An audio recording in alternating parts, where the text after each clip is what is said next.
Chapter 7. Out-of-Body Experiences in Occult Literature. Researchers in today's after-death experiences almost invariably turn for elucidation of these experiences to that form of literature which claims to be based on experience of the out-of-body realm, the occult literature down the ages, from the Egyptian and Tibetan books of the dead down to the occult teachers and experimenters of our own day. Hardly any of these researchers, on the other hand, pay very serious attention to the Christian teaching on life after death or to the scriptural and patristic sources upon which it is based. Why is this? The reason is very simple. The Christian teaching comes from God's revelation to man of the fate of the soul after death, and it emphasizes chiefly the ultimate state of the soul in heaven or hell. While there is also an abundant Christian literature describing what happens to the soul after death, based on first-hand after-death or out-of-body experiences, as presented in the chapter above on the toll houses, this literature definitely occupies a secondary place when compared to the primary Christian teaching of the soul's final state. The literature based on Christian experience is chiefly useful in elucidating and making more vivid the basic points of Christian doctrine. In occult literature, however, exactly the opposite is the case. The chief emphasis is on the soul's experience in the out-of-body realm, while the ultimate state of the soul is usually left vague or open to personal opinions and guesses, supposedly based on these experiences. Today's researchers are much more easily attracted to these experiences of occult writers, which seem to be capable of at least some degree of scientific investigation, than to the teaching of Christianity, which requires a commitment of belief and trust and the leading of a spiritual life in accord with it. In this chapter, we will try to point out some of the pitfalls of this approach, which is by no means as objective as it seems to some people, and offer an evaluation of the occult out-of-body experiences from the point of view of Orthodox Christianity. In order to do this, we must look at some of the occult literature which today's researchers are using to elucidate after-death experiences. 1. The Tibetan Book of the Dead. The Tibetan Book of the Dead, edited by W.Y. Evans Wentz, Orthodox University Press, paperback edition 1960, is an 8th century Buddhist book which probably hands down pre-Buddhist traditions from a much earlier period. Its Tibetan title is Liberation by Hearing on the After-Death Plane, and it is described by the English editor as a mystic manual for guidance through the other world of many illusions and realms. Page 2. It is read at the body of the newly deceased for the benefit of the soul because, as the text itself says, during the moments of death, various misleading illusions occur. Page 151. These, as the editor notes, are not visions of reality, but nothing more than one's own intellectual impulses which have assumed personified form. Page 31. In the later stages of the 49 days of after-death experiences described in the book, there are visions of both peaceful and wrathful deities, all of which, in accordance with Buddhist doctrine, are regarded as illusionary. We shall discuss below, in examining the nature of this realm, why these visions are indeed largely illusionary. The end of this whole process is the final fall of the soul into a reincarnation, also discussed below, which Buddhist teaching regards as an evil to be avoided by Buddhist training. Dr. C.G. Jung, in his psychological commentary on the book, finds these visions very similar to descriptions of the after-death world in the spiritistic literature of the modern West. Both give one a sickening impression of the utter inanity and banality of communications from the spirit world. Page 11. In two respects, there are striking similarities between the Tibetan Book of the Dead and today's experiences, and this accounts for the interest of Dr. Moody and other researchers in this book. First, the out-of-body experience described in the first moments of death is essentially the same as that described in today's experiences, as well as in Orthodox literature. The soul of the deceased appears as a shining illusory body, which is visible to other beings of like nature but not to man in the flesh. At first, it does not know whether it is alive or dead. It sees people around the body, hears the wailing of mourners, and has all sense faculties. It has unimpeded motion and can go through solid objects, pages 98 to 100, 156 to 160. Second, there is a primary clear light seen at the moment of death, page 89, which today's researchers identify with the being of light described by many people today. There is no reason to doubt that what is described in the Tibetan Book of the Dead is based on some kind of out-of-body experience. But we shall see below that the actual after-death state is only one of these experiences, and we must beware of accepting just any out-of-body experience as a revelation of what actually happens to the soul after death. The experiences of Western mediums also can be genuine, but they certainly do not transmit actual messages from the dead as they pretend to do. There is some similarity between the Tibetan Book of the Dead and the much earlier Egyptian Book of the Dead. The Book of the Dead, translated by E. A. Wallace Budge, Bell Publishing Company, New York, 1960. The latter describes the soul after death as undergoing many transformations and encountering many gods. There is no living tradition of interpretation of this book, however, and without this, the modern reader can only guess at the meaning of some of its symbolism. According to this book, the deceased takes in succession the form of a swallow, a hawk of gold, a serpent with human legs and feet, a crocodile, a heron, a lotus flower, etc., and meets strange gods and other worldly beings, the 4 holy apes, the hippopotamus goddess, various gods with heads of dogs, jackals, apes, birds, etc. The elaborate and confused experiences of the after-death realm as described in this book are in sharp contrast to the clarity and simplicity of Christian experiences. Although also based, it may well be, on some kind of actual out-of-body experiences, this book is as full of illusory visions as the Tibetan Book of the Dead, and certainly cannot be taken as an actual description of the state of the soul after death. 2. The writings of Emanuel Swedenborg. Another of the occult texts which contemporary researchers are investigating holds more hope for being understood, for it is from our own modern times, is thoroughly Western in mentality, and purports to be Christian.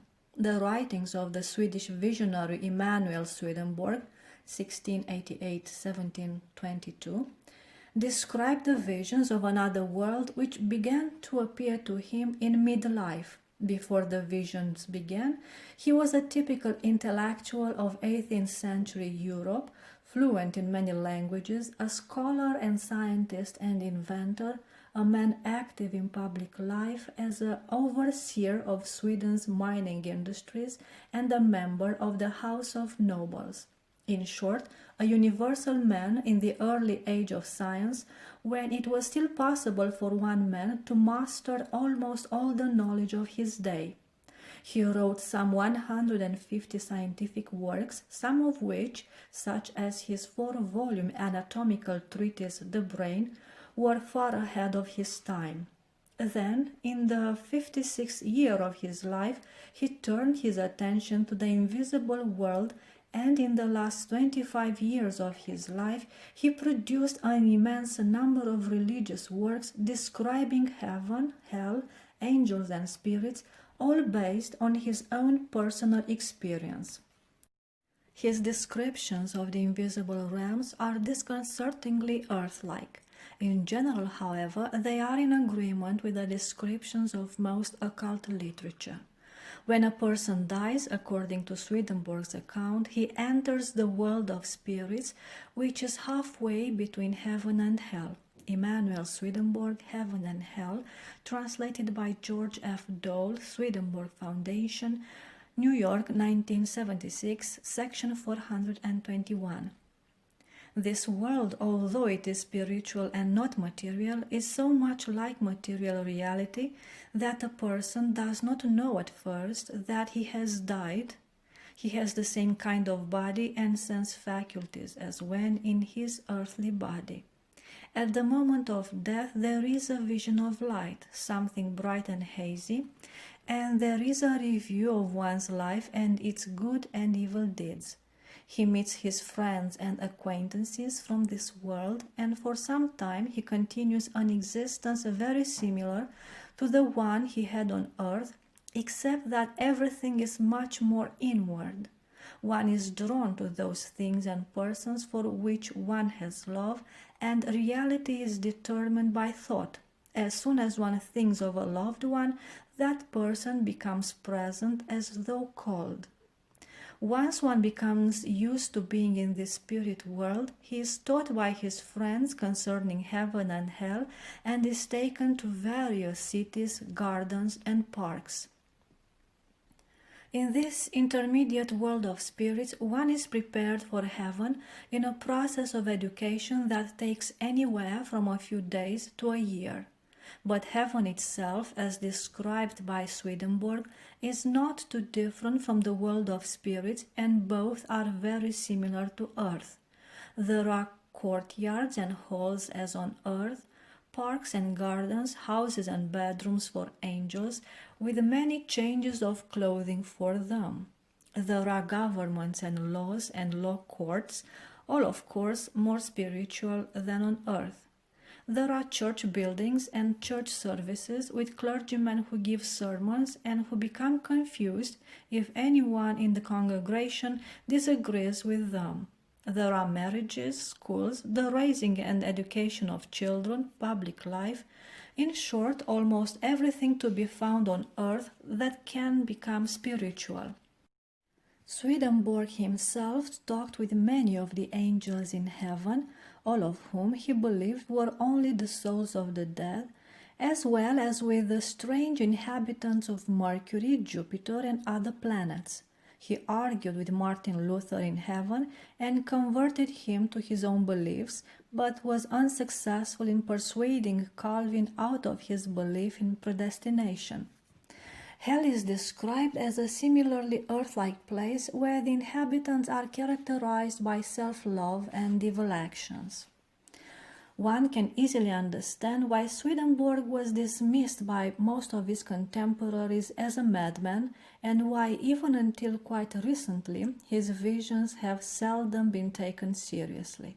Still, there have always been some who recognize that for all the strangeness of his visions, he was in actual contact with unseen reality. His younger contemporary, the German philosopher Emanuel Kant, one of the chief founders of modern philosophy, took him very seriously and believed the several examples of Swedenborg's clairvoyance that were known throughout Europe. And the American philosopher Emerson, in his long essay on him in Representative Man, called him one of the mastodons of literature, not to be measured by whole colleges of ordinary scholars. Today, of course, the revival of interest in occultism has brought him to the fore as a mystic and seer not bound by doctrinal Christianity, and in particular the researchers in after-death experiences find remarkable parallels between their findings and his description of the first moments after death. There can be little doubt that Swedenborg was in actual contact with invisible spirits and that he received his revelations from them. An examination of how he received these revelations will show us what is the actual realm these spirits inhabit. The history of Swedenborg's contacts with invisible spirits, which he recorded in great detail in his voluminous Journal of Dreams and Spiritual Journal, 2,300 pages, reveal precisely the characteristics of one entering into contact with the demons of the air as described by Bishop Ignatius.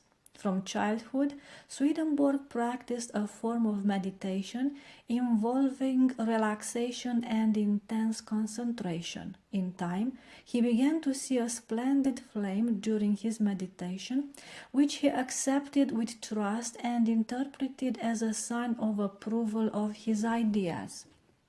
This prepared him for the opening up of communication with the realm of spirits. Later, he began to have dreams of Christ and of being received into a society of immortals, and he gradually became aware of the presence of spirits around him. Finally, the spirits began to appear to him in a waking state.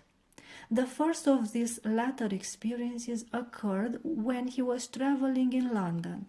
One night, after overeating, he suddenly saw a blackness and crawling reptiles on the floor, and then a man sitting in the corner of the room who said only, "Eat not so much," and disappeared in blackness. Although he was frightened at this apparition, he trusted it as something good because it gave moral advice. Then, as he himself related, during the same night the same man revealed himself to me again, but I was not frightened now.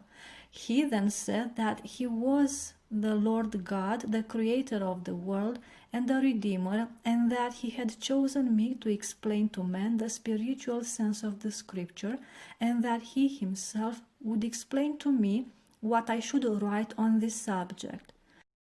That same night were opened to me, so that I became thoroughly convinced of their reality, the worlds of spirits, heaven and hell. Afterwards, the Lord opened, daily very often, my bodily eyes, so that in the middle of the day I could see into the other world, and in a state of perfect wakefulness conversed with angels and spirits.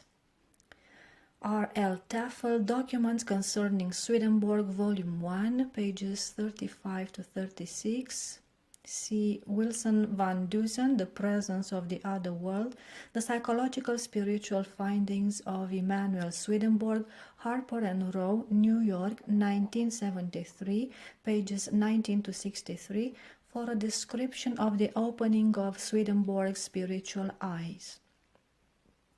It is quite clear from this description that Swedenborg was opened up to contact with the aerial realm of fallen spirits, and that all his later revelations came from this source. The heaven and the hell which he saw were also parts of this aerial realm, and the revelations which he recorded are a description of the illusions of this realm which the fallen spirits often produce for the gullible, with their own aims in view. A look at some other occult literature will show us more of the characteristics of this realm. 3. The astral plane of Theosophy.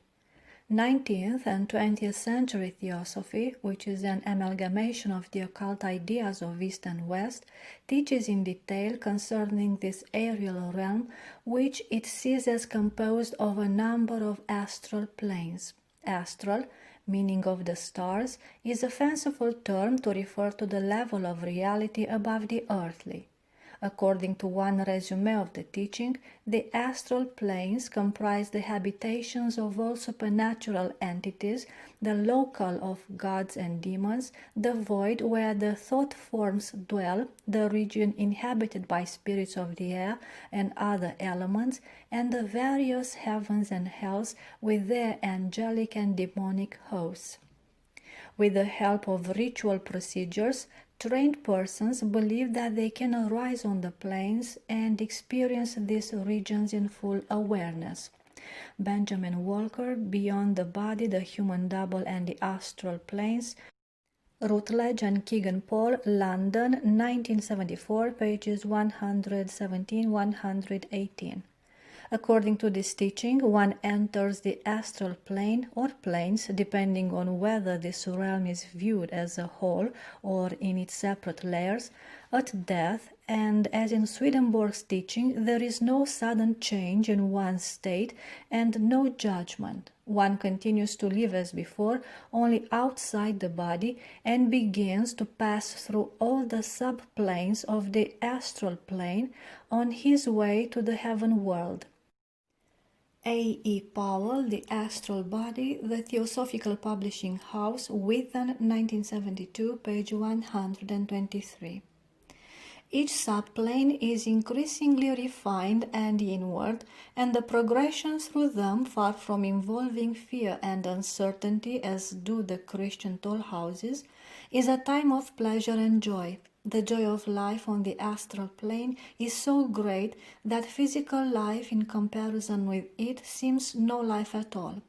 9 out of 10 much dislike returning to the body. Powell, page 94. Theosophy, the invention of the Russian medium Elena Blavatskaya, was founded in the late 19th century in an attempt to give a systematic explanation of the mediumistic contacts with the dead, which had been multiplying in the Western world since the great outbreak of spiritistic phenomena in America in 1848. To this day, its teaching on the astral plane, although often not called by that name, is the standard one used by mediums and other dabblers in the occult to explain their experiences in the world of spirits. Although theosophical books on the astral plane are filled with the same sickening inanity and banality that Dr. Jung finds to characterize all spiritistic literature, still, behind this triviality there is a basic underlying philosophy of other-world reality that strikes a responsive chord in researchers today. Today's humanistic worldview is much more favorably disposed to an other world that is pleasant rather than painful, that allows for gentle growth or evolution rather than the finality of judgment, that permits another chance to prepare oneself for a higher reality rather than determining one's eternal lot by one's behavior in earthly life.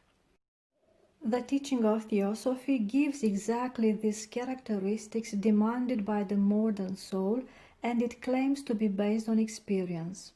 In order to give an orthodox Christian answer to this teaching, we must look more closely at the specific experiences which are undergone on the astral plane. But where shall we look? The communication of mediums are notoriously unreliable and hazy. And in any case, the contact made with the spirit world through mediums is too shadowy and indirect to constitute convincing proof of the nature of that world. The after-death experiences of today, on the other hand, are too brief and inconclusive to be taken as evidence of the actual nature of the other world. But there is a kind of experience on that astral plane that can be studied in more detail. In theosophical language, it is called astral projection or the projection of the astral body.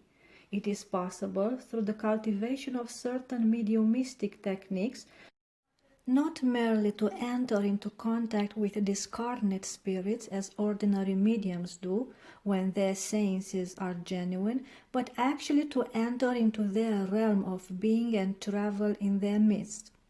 One may well be skeptical on hearing of such experiences in ancient times, but it so happens that this experience has become relatively common, and not only among occultists, in our own times, and there is already an extensive literature of first-hand experience in this realm. 4. Astral projection. It is well known to Orthodox Christians that man can in fact be raised above the limitations of his bodily nature and journey to invisible realms. The exact nature of this journey will not concern us here. The Apostle Paul himself did not know whether he was in the body or out of the body when he was caught up to the third heaven, 2 Corinthians 12:2, and there is no need for us to speculate as to how the body can become refined enough to enter heaven, if his experience was actually in the body, or what kind of subtle body the soul may be clothed in during an out-of-body experience, if indeed such things can be known in this life. It is enough for us to know that the soul, in whatever kind of body, can indeed be raised up by God's grace and behold paradise, as well as the aerial realm of spirits under heaven. Often in Orthodox literature, such experiences are described as being out of the body, as was Saint Anthony's experience of the tall houses while standing at prayer, described above. Bishop Ignatius Bryanshaninov mentions two ascetics in the 19th century whose souls likewise left their bodies while they were at prayer. Elder Basilisk of Siberia, whose disciple was the famous Zosima, and Schema Elder Ignatius Isaia, a personal friend of Bishop Ignatius. Bishop Ignatius, Collected Works, Volume 3, page 75.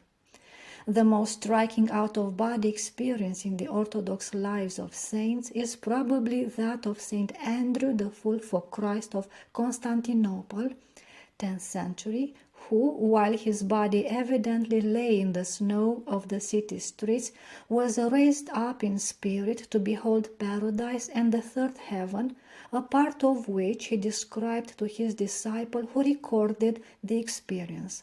Lives of Saints, October 2nd.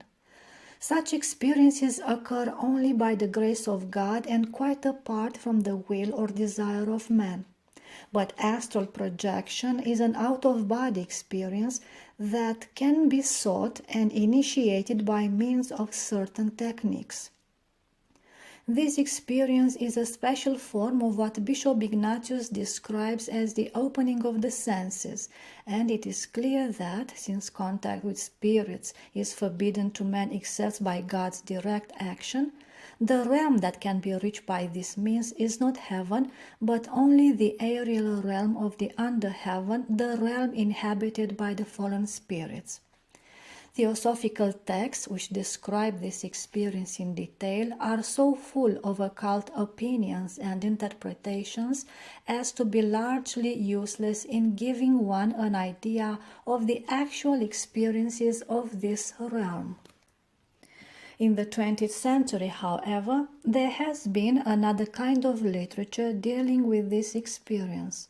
Parallel to the rise of research and experiments in the field of parapsychology, some individuals have discovered, whether by accident or by experiment, that they are able to have the experience of astral projection, and they have written books describing their experiences in non-occult language. And some researchers have compiled and studied accounts of out-of-body experiences and have written about them in scientific rather than occult language. Here we shall look at several of these books.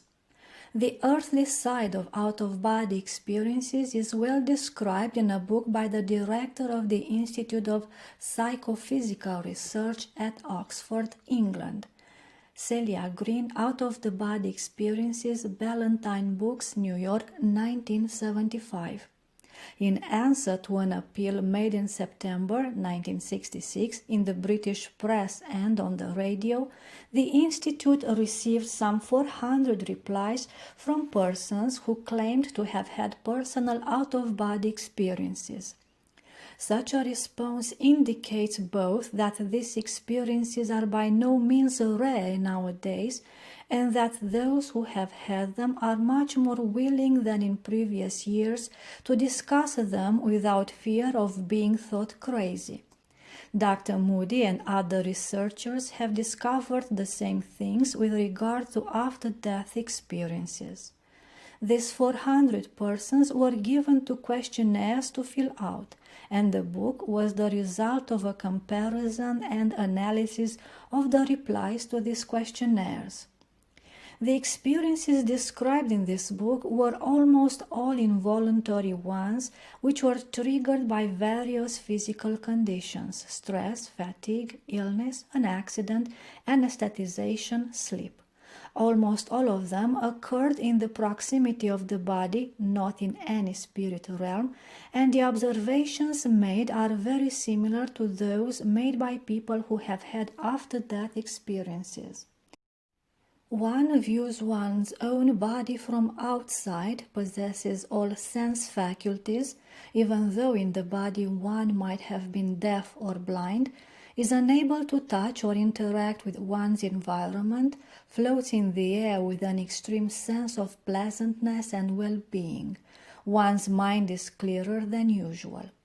Some persons described meeting with deceased relatives or journeying to a landscape which seemed not part of ordinary reality. One investigator of out-of-body experiences, the English geologist Robert Krukel, has gathered an enormous number of examples of them, both from occultists and mediums on the one hand, and from ordinary people on the other. He summarizes the experience as follows.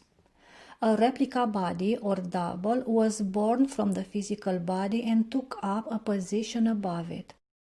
As the double separated from the body, there was a blackout in consciousness, much as the changing of gears in a car causes a momentary break in the transmission of power. There was often a panoramic review of the past life, and the vacated physical body was commonly seen from the released double. Contrary to what one would expect, no one described pain or fear as having been caused by leaving the body. Everything seemed perfectly natural. Consciousness, as it operated through the separated double, was more extensive than in ordinary life. There were sometimes telepathy, clairvoyance, and foreknowledge. Dead friends were often seen. Many of the deponents expressed great reluctance to re-enter the body and so return to earth life. This general pattern of events in out-of-body experiences, hitherto unrecognized, cannot be explained adequately on the hypothesis that all such experiences were dreams and that all the doubles described were mere hallucinations. It can, on the other hand, be readily explained on the hypothesis that these were genuine experiences and that the doubles seen were objective, though ultra-physical bodies. Quoted from Robert Krukel, Out of the Body Experiences, The Citadel Press, Secaucus, New Jersey, 1970, pages 11 to 13. This description is virtually identical point by point with Dr. Moody's model of after-death experiences, Life After Life, pages 23 to 24. This identity is so precise that it can only be one and the same experience that is being described. If this is so, it is finally possible to define the experience that Dr. Moody and other investigators have been describing and which has caused so much interest and discussion in the Western world for several years now.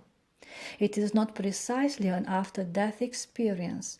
It is rather the out-of-body experience, which is only the antechamber to other much more extensive experiences, whether of death itself or of what is sometimes called astral travelling, on which see below. Although the out-of-body state might be called the first moment of death, if death actually follows, it is a gross mistake to conclude from it anything whatever about the after-death state, unless it be the bare facts of the survival and consciousness of the soul after death, which hardly anyone who actually believes in the soul's immortality denies in any case. Footnote: Only a few sects far from historical Christianity teach that the soul sleeps or is unconscious after death, the Jehovah's Witnesses, Seventh-day Adventists, etc.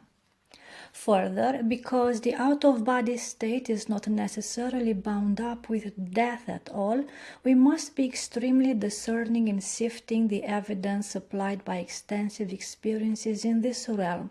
In particular, we must ask whether the visions of heaven or hell, which some are undergoing today, have anything to do with the true Christian understanding of heaven and hell, or whether they are only an interpretation of some merely natural or demonic experience in the out-of-body realm.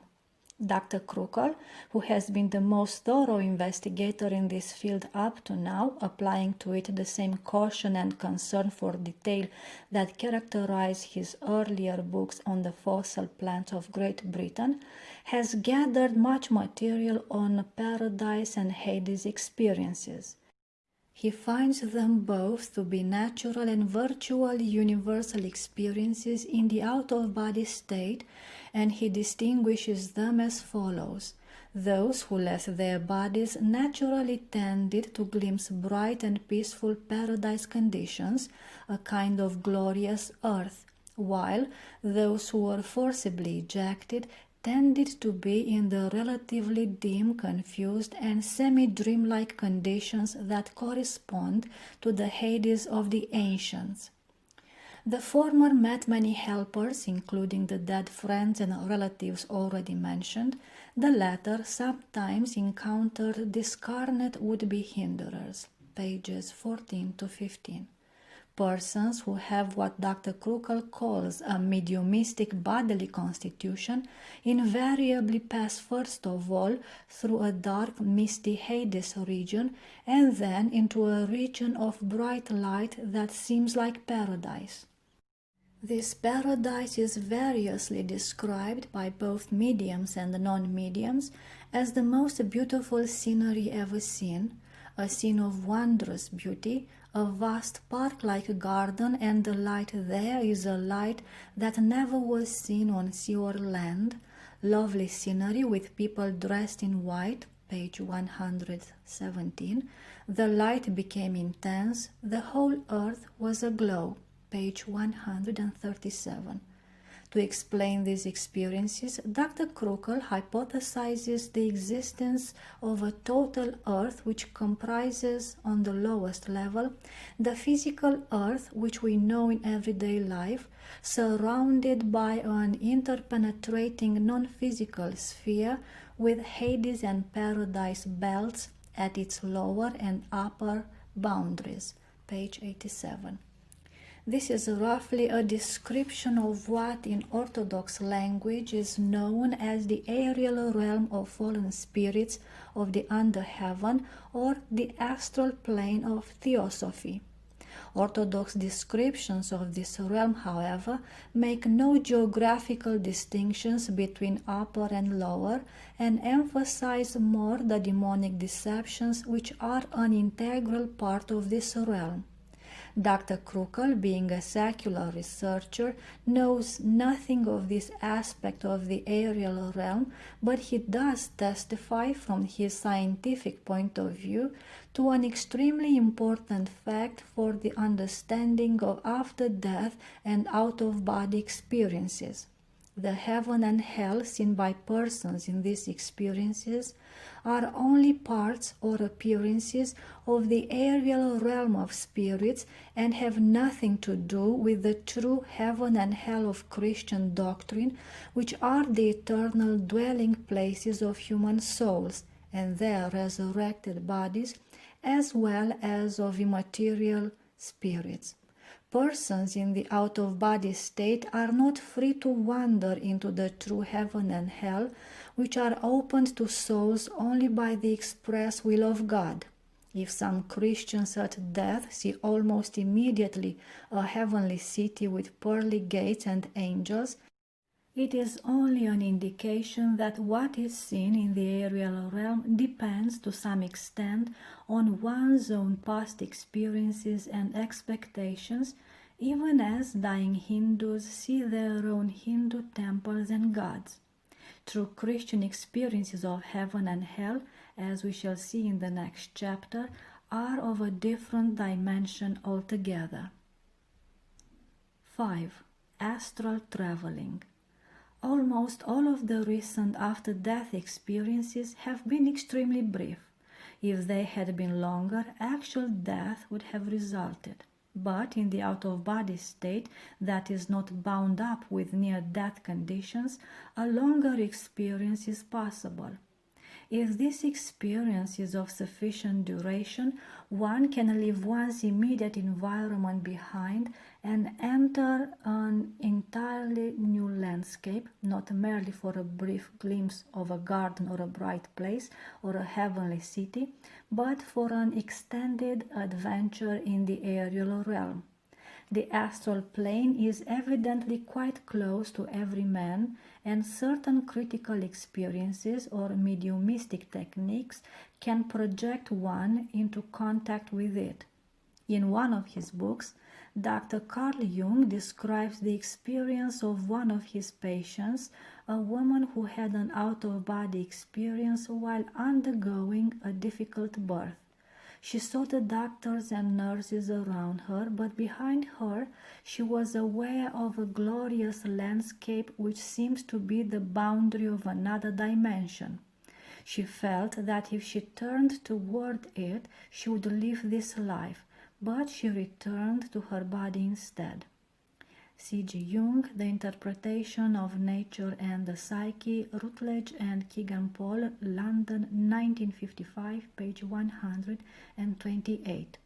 Dr. Moody has recorded a number of such experiences, which he calls the border or limit experience, Life After Life, pages 54 to 57. Those who deliberately induce the experience of astral projection are often able to enter into this other dimension. Just in recent years, one man's descriptions of his journeys in this dimension have achieved a certain fame, which has allowed him to establish an institute for experiments in the out-of-body state. One of the students of this institute has been Dr. Elizabeth Kubler-Ross, who agrees with Monroe's conclusions regarding the similarity of out-of-body experiences and the after-death state. Here we shall summarize the findings of this experimenter. Robert A. Monroe, Journeys Out of the Body, Anchor Books, Doubleday, Garden City, New York, 1977, first printing 1971.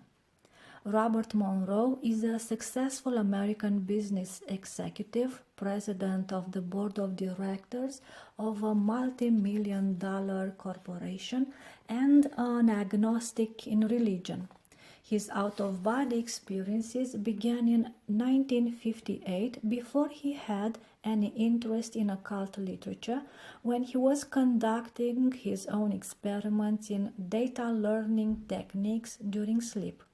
This involved exercises in concentration and relaxation similar to some techniques of meditation. After starting these experiments, he had the unusual experience of seeming to be struck with a beam of light, which caused temporary paralysis. After this sensation had been repeated several times, he began floating out of the body and then began to experiment with inducing and developing this experience.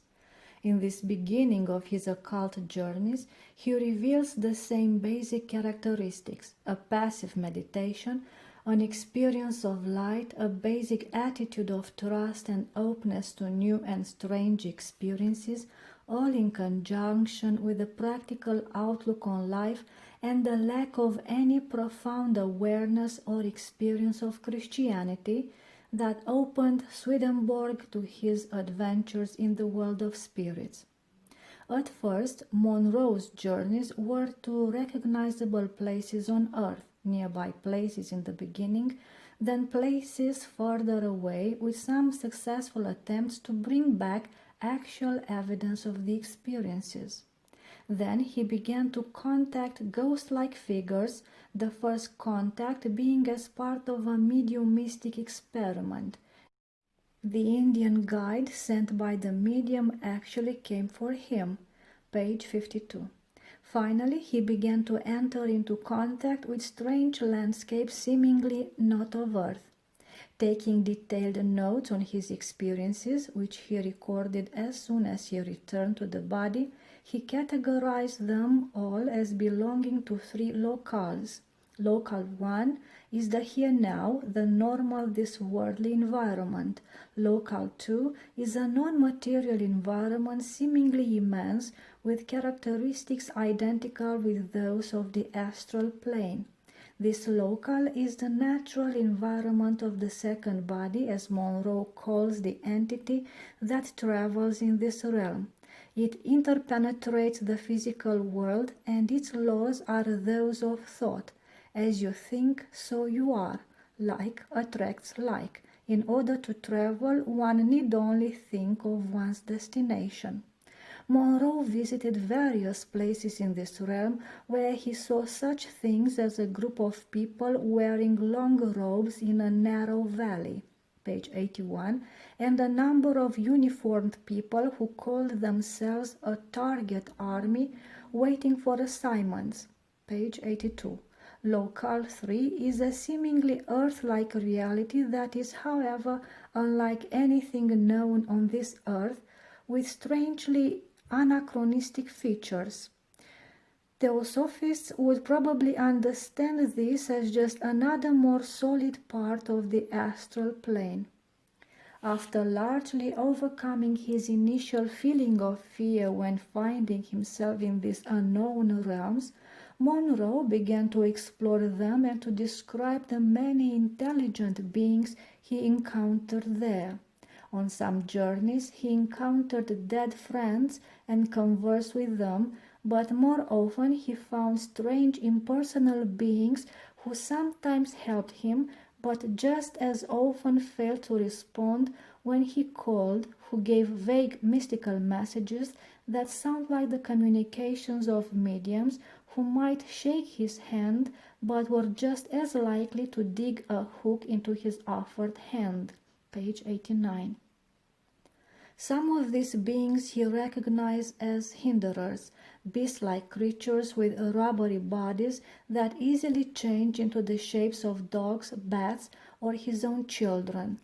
Pages 137 to 140, and others who tease and torment him and merely laugh when he calls, not in faith it is true, but only as another experiment, on the name of Jesus Christ. Page 119. Having no faith of his own, Monroe opened himself the religious suggestions of the beings of this realm.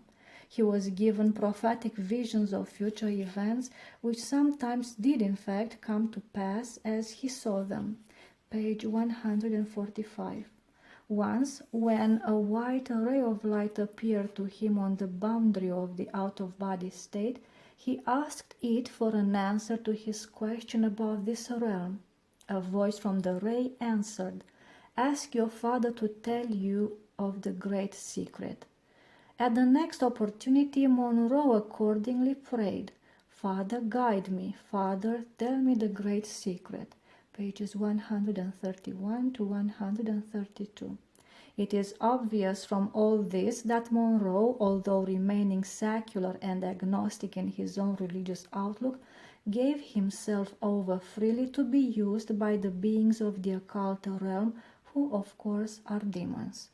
Just like Dr. Moody and other investigators in this realm, Monroe writes that in 12 years of non-physical activities, I find no evidence to substantiate the biblical notions of God and afterlife in a place called heaven, page 116. However, just like Swedenborg, Theosophists and investigators like Dr. Occult, he finds in the non-material environment he explored all of the aspects we attribute to heaven and hell, which are but part of local 2, page 73. In the area seemingly closest to the material world, he encountered a grey-black area populated by nibbling and tormenting beings. This, he thinks, may be the border of hell.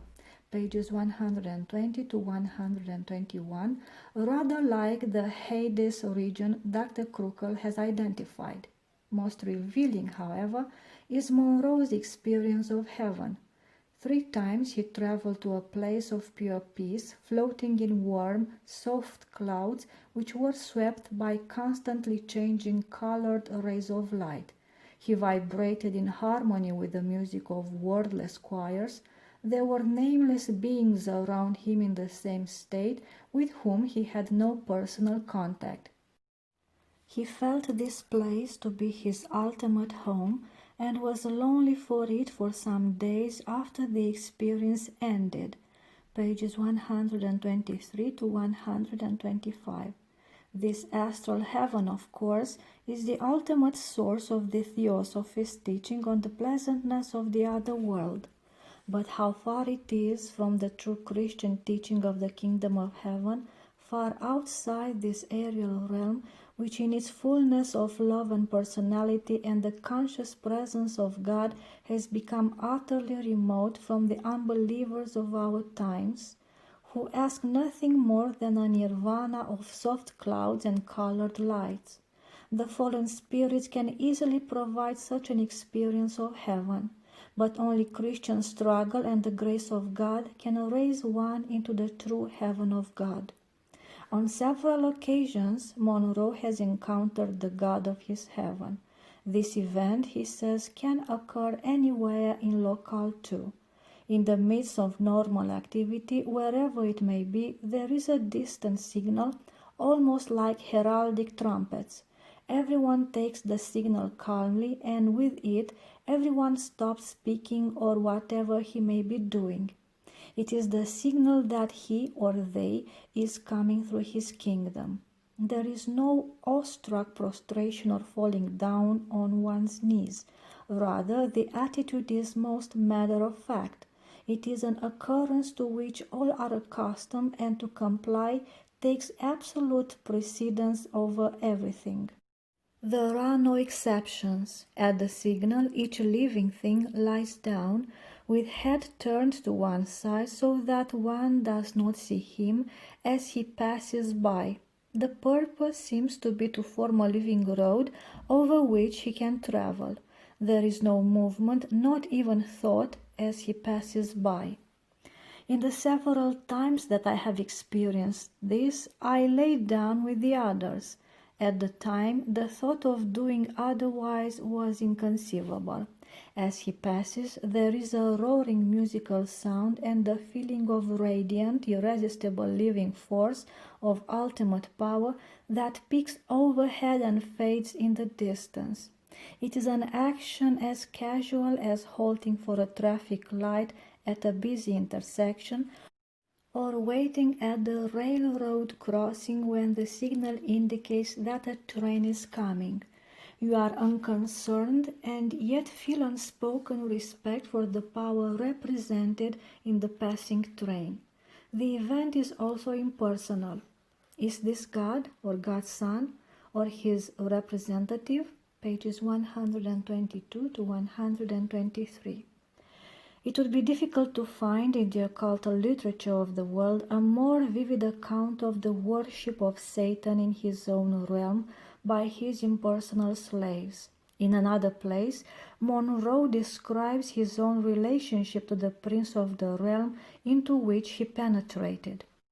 One night, some 2 years after the start of his out-of-body journeys, he felt himself bathed in the same kind of light that accompanied the beginning of these experiences, and he felt the presence of a very strong, intelligent, personal force which rendered him powerless and with no will of his own.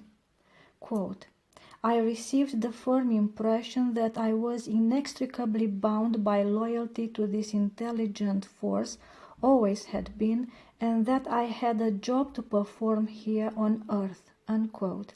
Pages 260 to 261. In another similar experience with this unseen force or entity, several weeks later, it or they seemed to enter and search his mind, and then, quote, they seemed to soar up into the sky while I called after them, pleading. Footnote: this latter experience is very similar to that undergone by many people today in close encounters with unidentified flying objects, UFOs. The occult experience of encountering the fallen spirits of the air is always one and the same experience, even though it is expressed in different images and symbols in accordance with human expectations. For a discussion of the occult side of UFO encounters, see Orthodoxy and the Religion of the Future, St. Herman Monastery Press, 2nd edition, 1979, Chapter 6. Then I was sure that their mentality and intelligence were far beyond my understanding. It is an impersonal, cold intelligence with none of the emotions of love or compassion which we respect so much. I sat down and cried great deep sobs as I have never cried before, because then I knew without any qualification or future hope of change that the God of my childhood, of the churches, of religion throughout the world, was not as we worshipped him to be, that for the rest of my life I would suffer the loss of this illusion." Unquote. Page 262. One could scarcely imagine a better description of the encounter with the devil which so many of our unsuspecting contemporaries are now undergoing, being helpless to resist it because of their estrangement from true Christianity. The value of Monroe's testimony regarding the nature and the beings of the astral plane is great. Although he himself became deeply involved in it and actually gave his soul over in submission to the fallen spirits, he described his experiences in a straightforward, non-occult language and from a relatively normal human point of view that make his book a persuasive warning against experiments in this realm.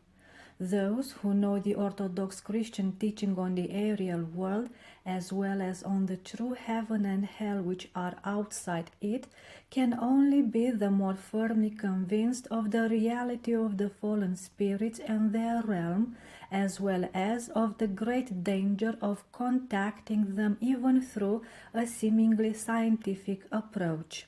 Footnote: Monroe's observation, made also by many other experimenters in this area, that out-of-body experiences are invariably accompanied by a high degree of sexual excitement, only confirms the fact that these experiences attract the lower side of man's nature and have nothing whatever spiritual about them. As Orthodox Christian observers, we do not need to know how much of his experience was real and how much was a result of spectacles and illusions engineered for him by the fallen spirits. Deception is so much a part of the aerial realm that there is no point in even trying to unravel its precise forms. But that he did encounter the realm of the fallen spirits cannot be doubted.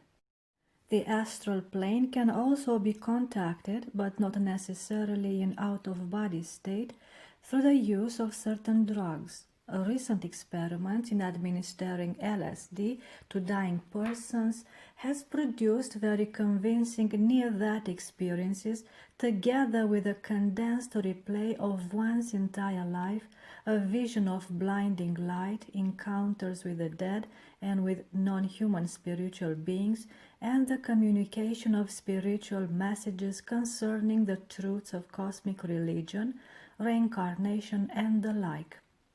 Dr. Kubler-Ross has also been involved in these experiments. Stanislav Grof and Joan Halifax, The Human Encounter with Death, E.P. Dutton, New York, 1977.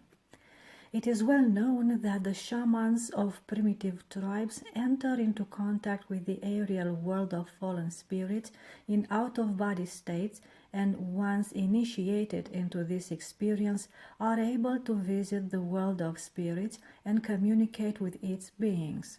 See Mircea Eliade, Shamanism, Rutledge and Keegan Paul, London, 1961. The same experience was common among the initiates of the mysteries of the ancient pagan world. In the life of Saints Cyprian and Justina, October the 2nd, we have the first-hand testimony of a former sorcerer concerning his experiences in this realm.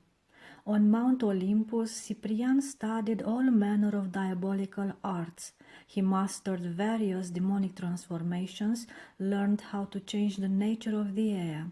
In this place he saw a numberless legion of demons with the Prince of Darkness at their head.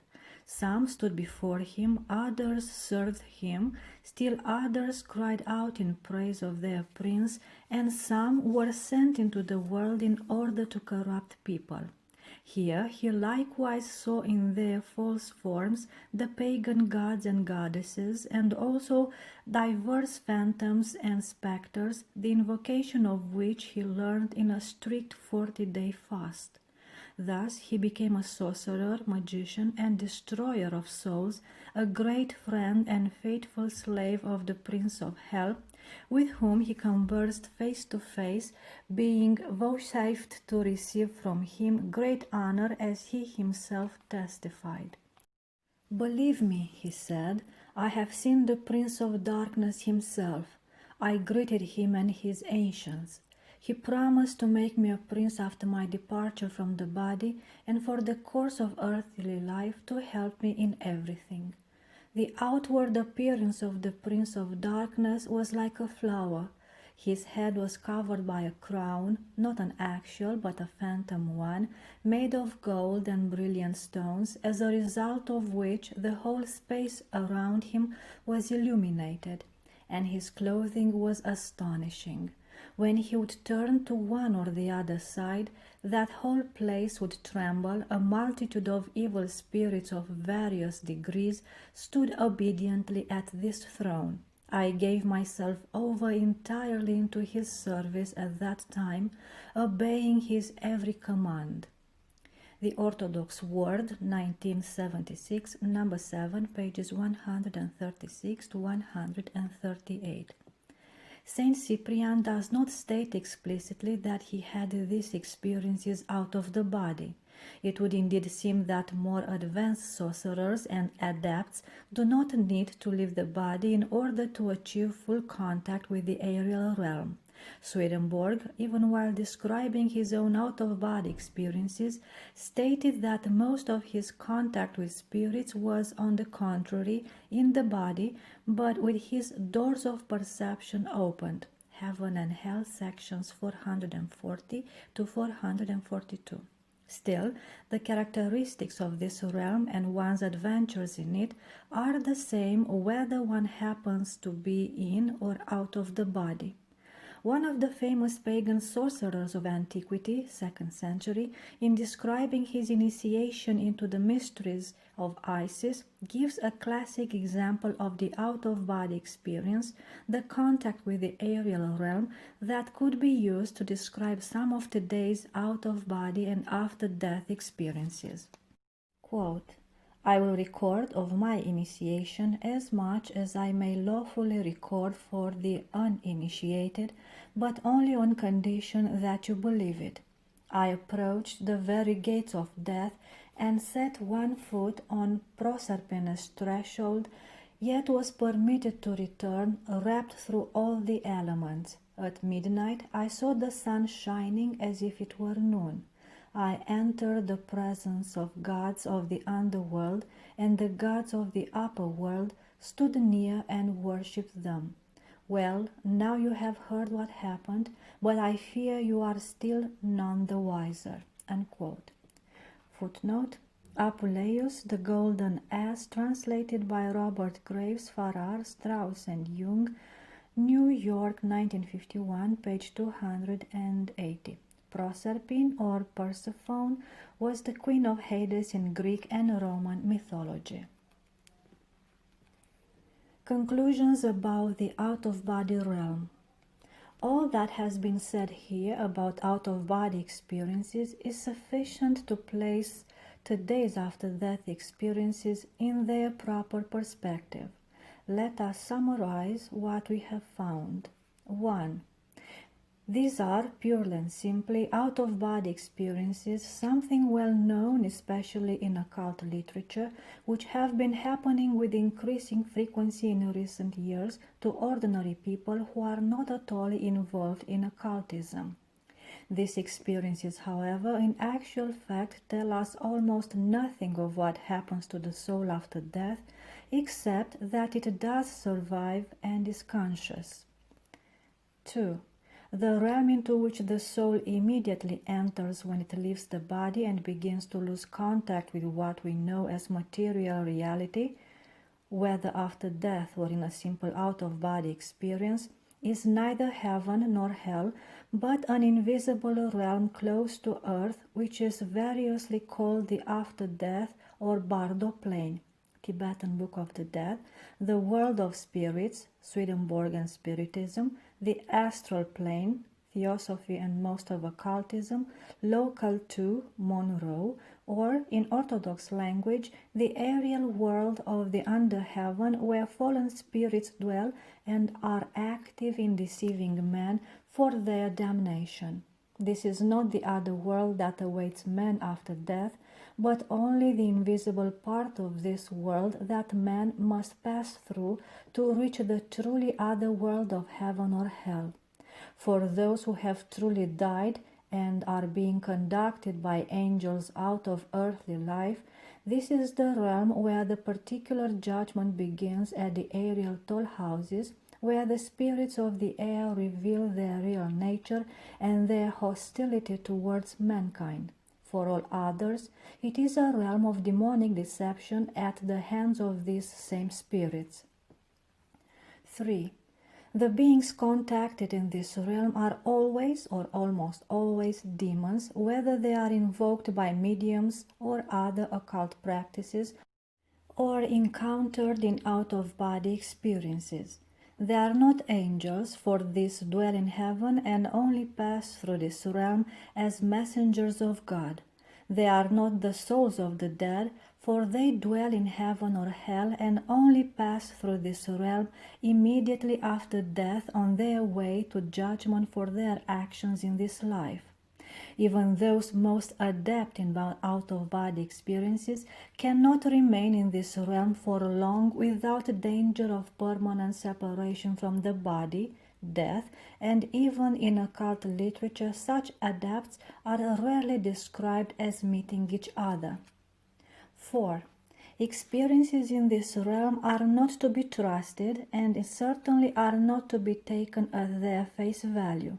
Even those with a firm grounding in Orthodox Christian teaching can be easily deceived by the fallen spirits of the air with regard to any vision they may see. But those who enter this realm with no knowledge of it and accept its revelations with trust are nothing more than pitiful victims of the fallen spirits. It may be asked, what of the feeling of peace and pleasantness which seem to be almost universal in the out-of-body state? What of the vision of light which so many see? Are these only deceptions also? In a sense it may be. These experiences are natural to the soul when separated from the body. Our physical bodies in this fallen world are bodies of pain, corruption, and death. When separated from this body, the soul is immediately in a state more natural to it, closer to the state God intends for it. For the resurrected spiritual body in which man will dwell in the kingdom of heaven has more in common with the soul than with the body we know on earth.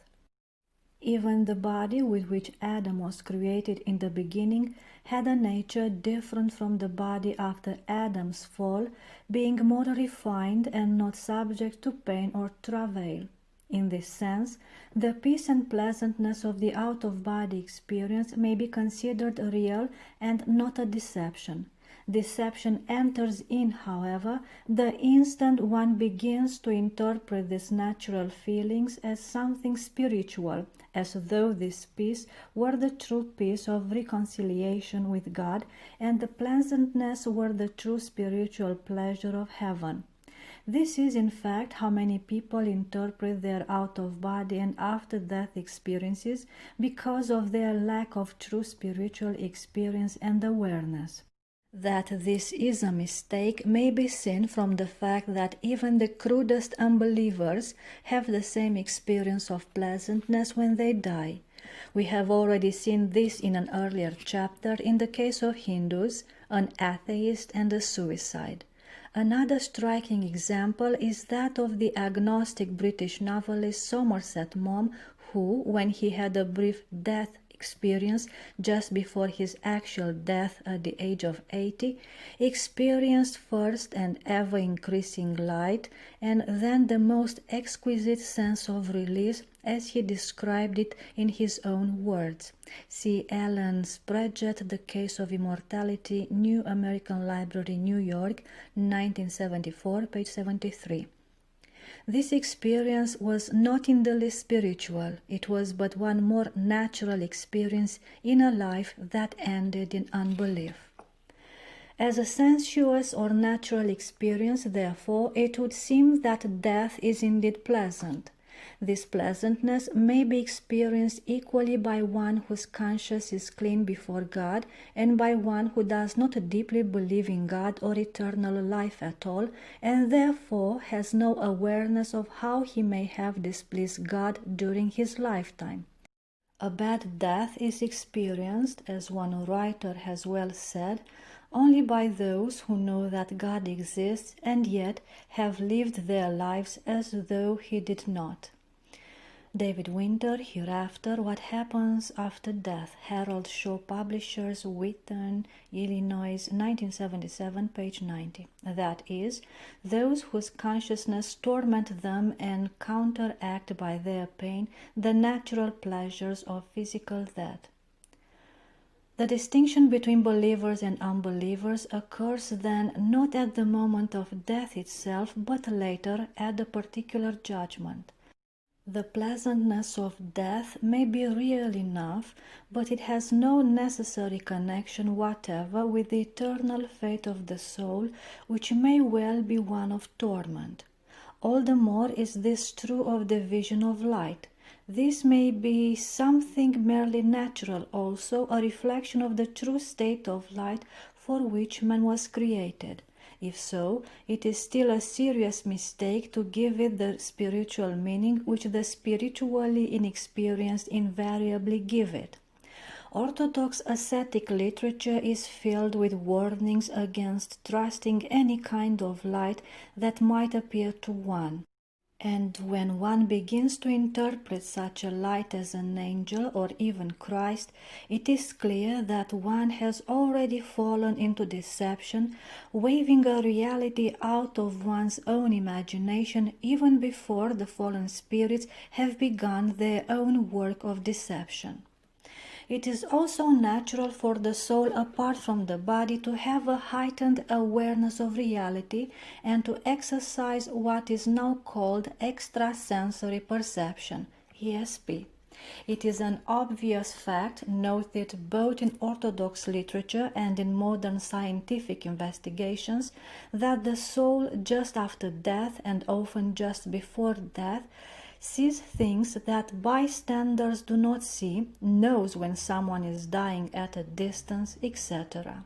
A reflection of this may be seen in the experience Dr. Moody calls the vision of knowledge, when the soul seems to have an enlightenment and to see all knowledge in front of it.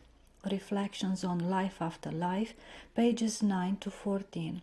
Saint Boniface describes the immediate experience after death of the monk of Wenlock thus: He felt like a man seeing and wide awake, whose eyes had been veiled by a dense covering, and then suddenly the veil was lifted and everything made clear, which had previously been invisible, veiled, and unknown. So with him, when the veil of the flesh was cast aside, the whole universe seemed to be brought together before his eyes, so that he saw in one view all parts of the earth and all seas and peoples. Emerton, Letters of Saint Boniface, page 25. Some souls seem to be naturally sensitive to similar experiences, even while still in the body. Saint Gregory the Great notes that sometimes it is through a subtle power of their own that souls can foresee the future, as opposed to those who foresee the future by God's revelation. Dialogues 4:27, page 219. But such psychics invariably fall into deception when they begin interpreting or developing this talent, which can be properly used only by persons of great sanctity and, of course, orthodoxy of belief. The American psychic Edgar Cayce is a good example of the pitfalls of such ESP. Once he discovered that he had a talent for accurate medical diagnosis in a trance state, he began to trust all the messages received in this state and ended by giving himself off as a prophet of the future, sometimes with spectacular wrongness, as with the West Coast cataclysm, which failed to occur in 1969, offering astrological readings and tracing out the past lives of men in Atlantis, ancient Egypt, and elsewhere. The natural experiences of the soul, when it is especially sensitive or is separated from the body, whether these be experiences of peace and pleasantness, light or ESP, are therefore only the raw material of the soul's heightened awareness, but give, we must say again, very little positive information about the state of the soul after death, and all too often lead one to unwarranted interpretations of the other world, as well as into direct contact with the fallen spirits whose realm this is. Such experiences are all of the astral world and have in themselves nothing spiritual or heavenly. Even when the experience itself is real, the interpretations given to it are not to be trusted. 5. By the very nature of things, a true knowledge of the aerial realm of spirits and its manifestations cannot be acquired by experience alone. The boast of all branches of occultism, that their knowledge is sure because it is based on experience, is precisely the fatal flaw of all occult knowledge. Rather, the experiences of this realm, because they occur in the aerial realm and are often produced by demons with the ultimate intent of deceiving and destroying men's souls, are by their very nature bound up with deception, quite apart from the fact that man, not being at home in this realm, can never fully orient himself in it and be sure of its reality as he can of the material realm. Buddhist doctrine, as expressed in the Tibetan Book of the Dead, is certainly correct when it speaks of the illusionary nature of the appearances of the Bardo plane. But it is wrong when it concludes from this, on the basis of experience alone, that there is no objective reality whatever behind these appearances. The reality of this invisible realm cannot be known for what it actually is, unless this be revealed by a source outside and above it. The contemporary approach to this realm by means of personal and or scientific experimentation is, for the same reason, bound to result in misleading and deceptive conclusions. Almost all contemporary researchers accept, or at least are highly sympathetic to, the occult teaching regarding this realm for the single reason that it is based on experience, which is also the basis of science. But experience in the material world is something quite different from the experience in the aerial realm. The raw material being experienced and studied in the one case is morally neutral, and it can be studied objectively and verified by others. But in the other case, the raw material is hidden, extremely difficult to grasp, and in many cases has a will of its own, a will to deceive the observer. For this reason, serious investigations such as those of Dr. Moody, Dr. Krukel, Dr. Ossis and Haraldsson, and Dr. Kubler-Ross almost inevitably end by being used for the spread of occult ideas, which are the natural ideas to be drawn from a study of the occult aerial realm. Only with the idea, which has become rare today, that there is a revealed truth that is above all experience, can this occult realm be enlightened, its true nature recognized, and the discernment made between this lower realm and the higher realm of heaven. It has been necessary to devote this long chapter to out-of-body experiences in order to define as precisely as possible the nature of the experiences now being undergone by a large number of ordinary people, not merely mediums and occultists. In the conclusion of this book, we shall try to explain why such experiences have become so common today. It is quite clear that these experiences are real and cannot be dismissed as hallucinations. But it is equally clear that these experiences are not spiritual, and the attempts of those who have undergone them to interpret them as spiritual experiences, which reveal the true nature of life after death and the ultimate state of the soul, only serve to increase the spiritual confusion of contemporary mankind and reveal how far its awareness is from true spiritual knowledge and experience. In order to see this the better, we shall now turn to an examination of several cases of true experiences of the other world, the eternal world of heaven, which is opened to man only by the will of God, and which is quite distinct from the aerial realm we have been examining here, which is still part of this world which will have an end. A note on reincarnation. Among the occult ideas which are now being widely discussed and sometimes accepted by those who have out-of-body and after-death experiences, and even by some scientists, is the idea of reincarnation, that the soul after death does not undergo the particular judgment and then dwell in heaven or hell awaiting the resurrection of the body and the last judgment, but evidently after a longer or shorter stay on the astral plane, comes back to earth and occupies a new body, whether of a beast or of another man. This idea was widespread in pagan antiquity in the West before it was replaced by Christian ideas, but its spread today is largely owing to the influence of Hinduism and Buddhism, where it is commonly accepted. Today, the idea is usually humanized in that people assume their previous lives were as men, whereas the more common idea both among Hindus and Buddhists and among ancient Greeks and Romans is that it is rather rare to achieve incarnation as a man, and that most of today's incarnations are as beasts, insects, and even plants. Those who believe in this idea say that it accounts for all of the many injustices of earthly life, as well as for seemingly unexplainable phobias.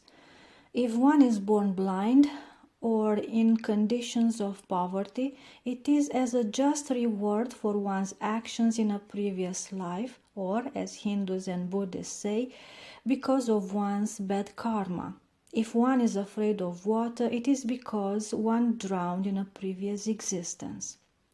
Believers in reincarnation do not have any very thorough philosophy of the origin and destination of the soul, nor any convincing proof to support their theory. Its main attractions are the superficial ones of seeming to provide justice on earth, of explaining some psychic mysteries, and of providing some semblance of immortality for those who do not accept this on Christian grounds.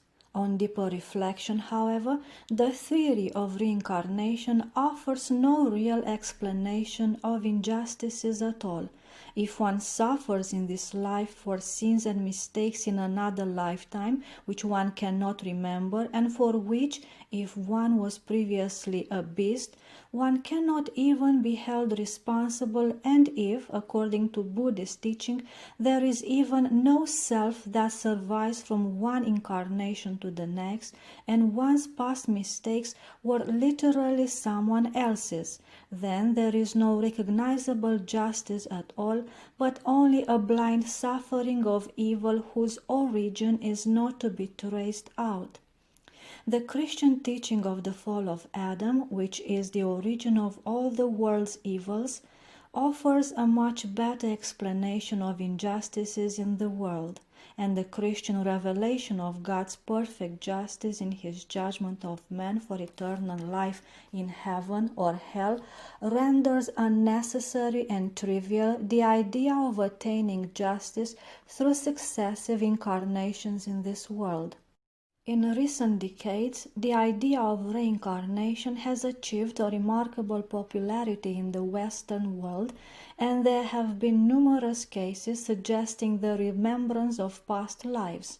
Many people also return from out-of-body experiences believing that these experiences suggest or instill the idea of reincarnation. What are we to think of these cases? Very few of these cases, it should be noted, offer proof that is any more than vaguely circumstantial and could easily be the product of simple imagination. A child is born with a mark on his neck and subsequently remembers that he was hanged as a horse thief in a previous life. A person fears heights and then remembers that he died by falling in his past life, and the like. The natural human tendency of fantasy renders such cases useless as proof of reincarnation. In many cases, however, such previous lives have been discovered by a hypnotic technique known as regressive hypnosis, which has in many cases given striking results in the recall of events long forgotten by the conscious mind, even as far back as infancy. The hypnotist brings a person back to infancy and then asks, "What about before that?" Often, in such cases, a person will remember his death or even a whole different lifetime. What are we to think of such memories? Well-trained hypnotists themselves will admit the pitfalls of regressive hypnosis.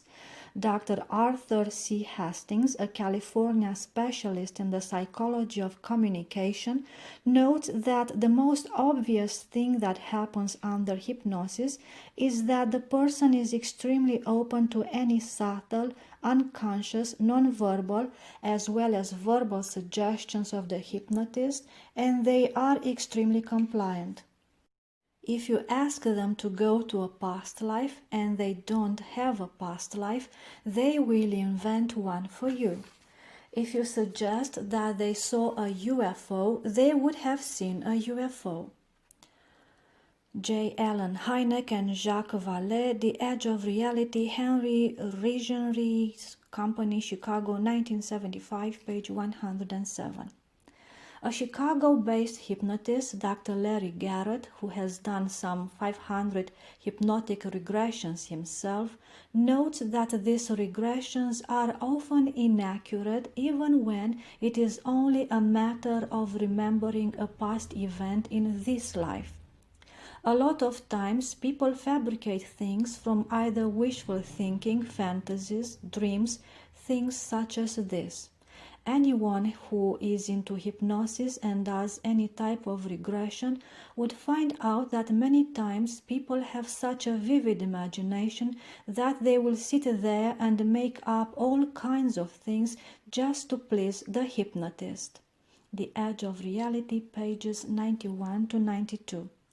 Another researcher on this question writes, "This method is fraught with hazards, chief of which is the unconscious mind's tendency toward dramatic fantasy.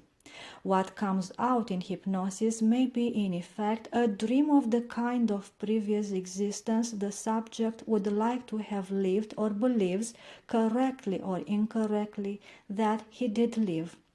One psychologist instructed a number of hypnotized subjects to remember a previous existence, and they did without exception. Some of these accounts were replete with colorful details and seemed convincing. However, when the psychologist rehypnotized them, they were able in trance to trace every element in the accounts of previous existence to some normal source, a person they had known in childhood, scenes from novels they had read or movies they had seen years before, and so on. Alan Spraggett, The Case for Immortality, New American Library, New York, 1974, pages 137 to 138. But what of those cases, publicized widely of late, when there is objective proof of one's previous life, when a person remembers details of time and places he could not possibly have known by himself, and which can be checked by historical documents? Such cases seem very convincing to those already inclined to believe in reincarnation. But this kind of proof is not different from the standard information provided by the Spiritists as seances, which can also be of a very striking kind, and there is no reason to suppose that the source is different. If the spirits at seances are quite clearly demons, then the information on one's previous lives can also be supplied by demons. The aim in both cases is the same, to confuse men with a dazzling display of seemingly supernatural knowledge, and thus to deceive them concerning the true nature of life after death and leave them spiritually unprepared for it. Even occultists who are favorable in general to the idea of reincarnation admit that the proof for reincarnation can be interpreted in various ways.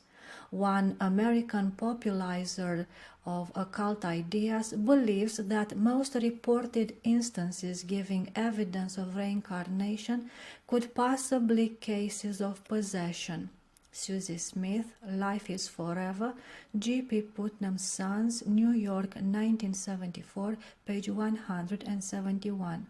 Possession, according to such occultists, occurs when a dead person takes possession of a living body and the latter's personality and very identity seem to change, thus causing the impression that one is being dominated by the characteristics of one's previous life.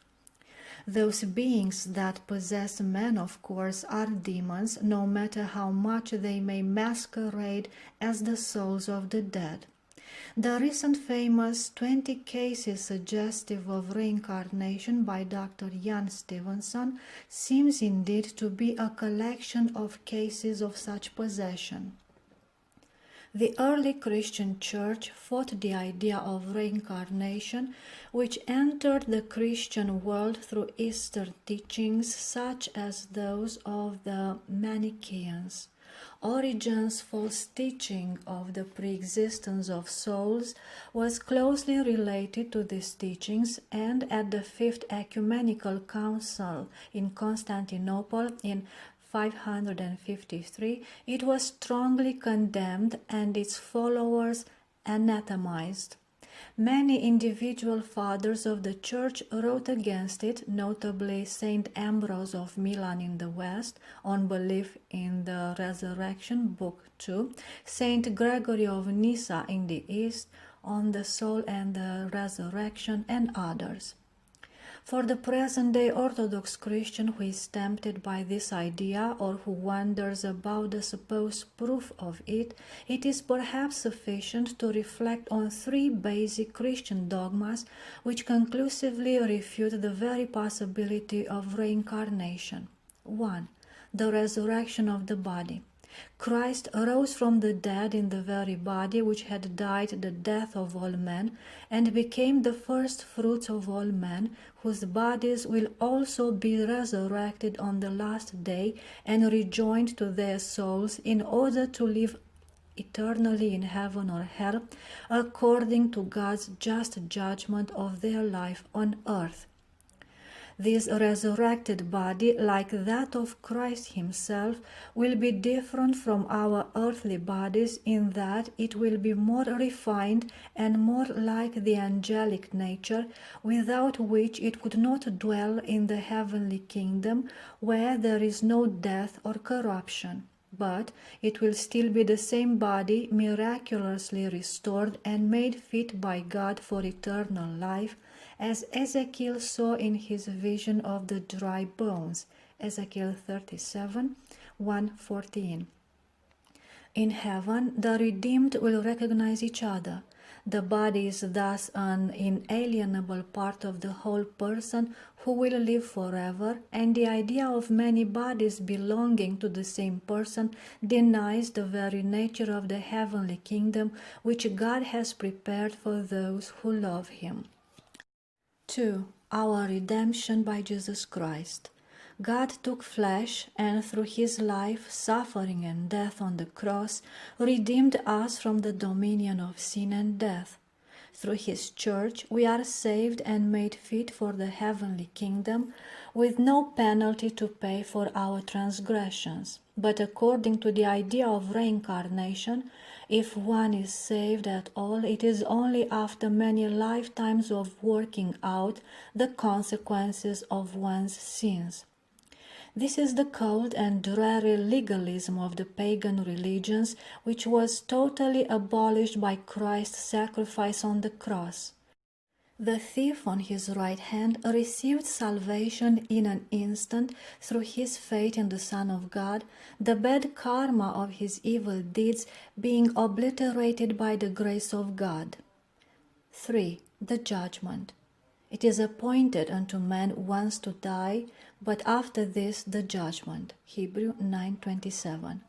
Human life is a single definite period of trial, after which there is no second chance, but only God's judgment, which is both just and merciful, of a man according to the state of his soul when his life is finished.